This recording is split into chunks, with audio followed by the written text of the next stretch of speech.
Sahabat semua datang ke pengajian ini dengan hati yang gembira. Bismillahirrahmanirrahim.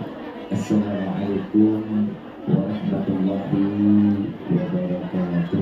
Waalaikumsalam warahmatullahi wabarakatuh.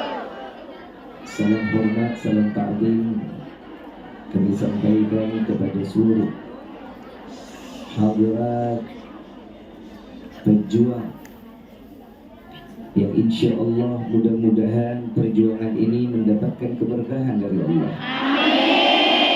Perjuangan dengan niat yang baik untuk memberikan kesejahteraan kepada keluarga, memberikan kebahagiaan kepada orang tua. Insya Allah Allah berkahkan rezekinya, diberikan rezeki yang halal, diberikan rezeki yang penuh keberkahan. Amin ya Rabbal Alamin. Khusus kepada Bunda yang telah menjemput kita semua di bandara dan wasilah daripada beliau saya bisa hadir di tengah-tengah antum semua. Insya Allah mudah-mudahan wasilah ini silaturahmi yang terus panjang sampai ke hadapan Allah. Silaturahmi yang akan bisa membawa sebagai lontaran mata rantai yang sehingga kita terseret sampai ke dalam syurganya Allah. Amin. Khusus fahamdan li rabbin hasana bi Muhammadin wa anqadhana min dhulmati jahli wa dayyajin ila nuril islami wa ilmin wa hikmatin wa imanin wa yumnin wa khairil awamiri. Alhamdulillah. Alhamdulillah ala ni'matil islam wal iman wa kafa biha min ni'mah. Alhamdulillahilladzi hadana bi abdihil muhtari man da'ana ilaih bil idni wa kad nadana labbaika ya man dallana wa hadana. Shalla alaika Allahu bari'uka alladhi bika ya musyaffa'u khassana wa habana ma'alikal adhari ma'dini sirrikal asma fahum sufulun najati himana. Labbaik ya Rasulullah, labbaik ya Nurullah, labbaik ya Habiballah. Pertama-tama limpahan puji serta syukur kita panjatkan kehadirat Allah Subhanahu wa taala yang Maha Agung, yang Maha Luhur, yang Maha Bijaksana, yang alhamdulillah dari mulai pagi menjelang siang yang penuh keberkahan ini Allah masih izinkan kita mencicipi dari sekian banyak miliar nikmat Allah berikan kepada kita. Khususnya nikmat Islam, nikmat iman, nikmat sehat wal afiat, nikmat umur yang panjang ya insya Allah. Mudah-mudahan kenikmatan ini tidak Allah hapus sampai ajal menjemput kita. Dan kita juga minta kepada Allah mudah-mudahan apabila Allah tetapkan kita di dalam ajal, Allah matikan kita dalam keadaan husnul khatimah. Dan mudah-mudahan kita juga minta kepada Allah tidak keluar dari majlis ini melainkan semua dosa kita diampuni oleh Allah. Diganti dengan pahala yang berlimpah. Allah kabulkan segala hajat dunia maupun akhirat. Doa yang selama ini kita minta maupun yang lupa kita minta semua diijabah oleh Allah. Amin ya Rabbal Alamin. Salawat beserta salam terlimpah curah keharibaan Nabi besar Muhammad sallallahu alaihi wasallam serta keluarga sahabat hingga umatnya sampai yaumil qiyamah. Amin ya Rabbal Alamin. Ayyuhal hadirun jamaah rahimakumullah. Tidak ada kata yang lebih pantas kecuali ungkapan syukur kepada Allah dengan mengucapkan alhamdulillah. Dengan segala keberkahan, dalam segala kenikmatan Allah memberikan kita tanpa memilih siapapun dia pasti akan mendapatkan nikmat dari Allah tanpa terkecuali. Baik mereka beriman maupun mereka tidak beriman kepada Allah pasti akan diberikan kenikmatan. Tapi alhamdulillah kalau kita yang beriman kepada Allah, Allah akan berikan kita keimanan dan serta kenikmatan dunia sampai di akhirat. Dan bagi mereka yang jauh dari Allah, maka mereka orang-orang yang tidak akan mendapatkan kenikmatan akhirat, hanya diberikan kenikmatan urusan dunia. Setiap apapun yang diberikan oleh Allah, Allah pasti akan selalu memberikan yang terbaik untuk hambanya. barang siapa yang mau. Allah Subhanahu wa taala di dalam Al-Qur'an beliau mengatakan, ya ayyuhalladzina amanu ittaqullaha haqqa tuqatih wa la tamutunna illa wa antum muslimun. Yang dikatakan ya ayyuhalladzina amanu, yang dipanggil hanya orang yang beriman. Yang diminta oleh Allah cuma bertakwa kepada Allah dengan sebenar-benarnya takwa. Apa yang diartikan di dalam takwa? Ada 3 ketentuan yang berada di dalam ketakwaan, serta ketakwaan ini dengan yang sebenar-benarnya takwa. Yang pertama, wa in ta'adzana rabbukum la in syakartum la azidannakum wa la in kafartum inna adzabi. Allah menyatakan di dalam Al-Qur'an, dan ini ayat sering kita dengar. Ini ayat selalu yang membawa kita ini untuk dijadikan satu perhatian khusus. Barang siapa yang bersyukur, kata Allah yang pertama ini, wa in ta'adzana rabbukum. Apa manfaatnya? Dengan ayat yang diawali dengan wa in ta'adzana rabbukum, dan Allah memberikan izin kepada mereka. Hanya orang yang memberikan izin yang pantas bersyukur kepada Allah. Jika mereka tidak diberikan izin, maka mereka akan jauh dari rahmat Allah. Maka orang yang bersyukur, maka Allah akan tambah. Syukur ini betapa besar. Ada orang yang syukur kepada Allah, ada orang yang syukur kepada syaitan. Ini ada 2 nih. Mudah-mudahan kita tergolong manusia yang syukur kepada Allah. Siapa manusia yang paling pandai bersyukur kepada Allah? Nabi Muhammad SAW. Di dalam satu riwayat, datang 2 sahabat mengetuk rumah Siti Aisyah radhiyallahu anha wa radhaha. Ya Aisyah, khabirni. Wahai Aisyah, kabarkan kepada kami apa yang telah dilakukan oleh Rasulullah sedangkan kami tidak mengetahui. Kami tidak melihat karena engkau yang selalu berada di dalam bersama Nabi Muhammad SAW. Lalu beliau dengan tetesan air mata, Siti Aisyah mengatakan, wahai ashabi Rasulullah, wahai para sahabat Rasul sallallahu alaihi wasallam, datang malam giliran Rasulullah ke rumahku, kata Siti Aisyah. Begitu datang ke rumahku, kita tahu betul Siti Aisyah istri yang paling muda, yang jauh umurnya dari Rasulullah sallallahu alaihi wasallam. Tapi tatkala Rasulullah datang ke rumah Siti Aisyah, lalu saat Siti Aisyah menceritakan kepada para sahabat, Rasulullah meminta izin kepadaku karena ini malam adalah malam giliranku. Ya Aisyah, bolehkah aku beribadah kepada Allah?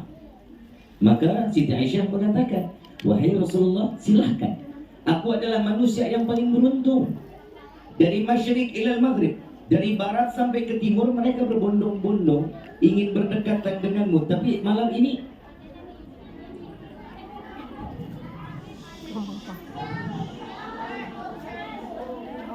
nanti aja, biar saya selesaiin dulu, ya. Biar ya terus aja masuk, nggak apa-apa. Sambil aja terus nggak apa-apa.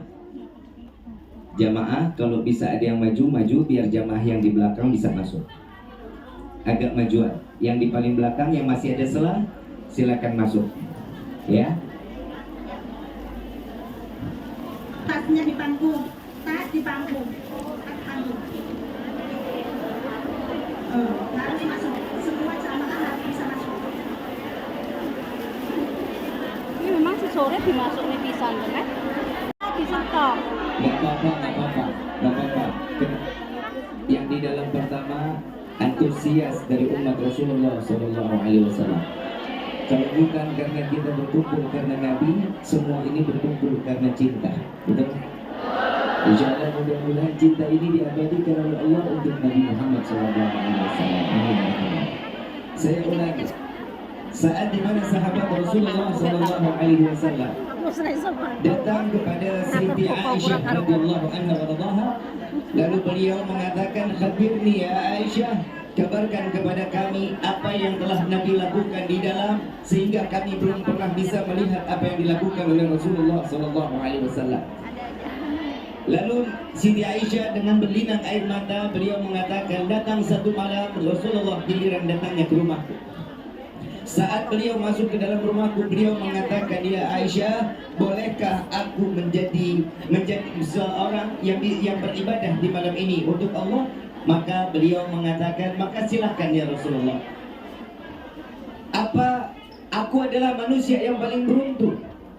Dari masyrik ilal maghrib, dari barat sampai ke timur, orang berbondong-bondong ingin dekat denganmu, ingin bersalaman denganmu, ingin melihat wajahmu. Namun di saat ini aku adalah wanita yang paling beruntung, kata Siti Aisyah.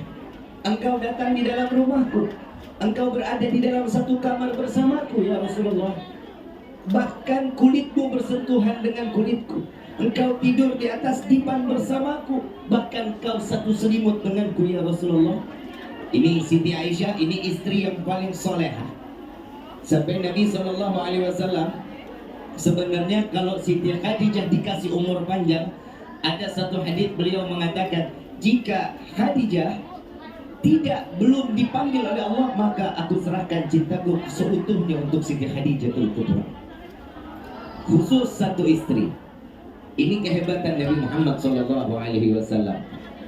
Tapi ya apa boleh buat, sebenarnya pernikahan betul, an-nikahu sunnati faman raghiba an sunnati falaysa minni. Nikah itu sunnahnya Nabi. Ada juga sebagian ulama yang menyatakan nikah 2, 3, 4 itu merujuk kepada ayat diperbolehkan, tapi di dalam hukum yang sebenarnya adalah makruh. Paham ya? Makruh. Tapi mereka yang mapan wajib hukumnya. Yang mapan, yang sanggup, maka dia wajib hukumnya. Kenapa? Membantu. Ini niatnya. Bahkan Siti Aisyah radhiyallahu anha warḍaha, beliau mengatakan, jika engkau ingin beribadah silakan ya Rasulullah. Rasulullah bangkit dari tempat tidurnya, Rasulullah bangun, masuk, ambil wudhu. Setelah beliau keluar, beliau salat 2 rakaat dengan berlinang air mata. Dari mulai takbiratul ihram, Allahu Akbar, Rasulullah meneteskan air mata. Tanpa disadari, satu malam itu sampai terdengar Bilal bin Rabah mengumandangkan tarhim. Kalau kita bilang jadwal imsakiyah, 10 menit lagi mau isya, mau subuh, Sayyidina Bilal memanggil, as-salatu khairum minan naum, as-salah, aqimis salah, udah memanggil. Sampai saat Bilal bin Rabah memanggil untuk sholat berjamaah, maka Rasulullah hentikan sholatnya. Siti Aisyah nggak disadarin, ini kerudungnya, kalau kita bilang khimarnya, ini kalau boleh dibilang bisa diperes. Siti Aisyah pun juga menangis. Melihat keadaan Rasulullah, Siti Aisyah terus ikut menangis. Lalu setelah Rasulullah salam, Rasulullah angkat tangan, lalu ditanya oleh Siti Aisyah, istri yang paling banyak mengeluarkan sirah hadis, Siti Aisyah radhiyallahu anha warḍaha. Kenapa? Karena umurnya pernikahan dengan Rasulullah hidupnya lama, sampai Siti Aisyah menghadapi saat di mana Rasulullah di dalam ajalnya. Maka di sini Rasulullah SAW ditanya oleh Siti Aisyah, ya Rasulullah, apa yang membuatmu setiap gerakan ada tangisan di dalamnya ya Rasulullah? Apa jawaban Sayyidina Muhammad SAW? Satu jawaban Nabi, ya Aisyah, tidakkah boleh aku menjadi hamba yang bersyukur kepada Allah? Kita tahu betul Nabi Muhammad memegang kunci syurga. Kita tahu betul yang pertama kali akan masuk ke dalam syurga adalah Rasulullah. Tapi Nabi Muhammad setiap malam terus menangis kepada Allah, cuman mengatakan, tidakkah boleh aku bersyukur kepada Allah? Maka Rasulullah menceritakan di dalam riwayatnya, ada sebelum aku dilahirkan ke dunia ini dari rahim ibuku, satu orang Nabi jalan di saat dimana kalau kita bilang di gurun, melihat satu batu kecil mengeluarkan air cukup deras.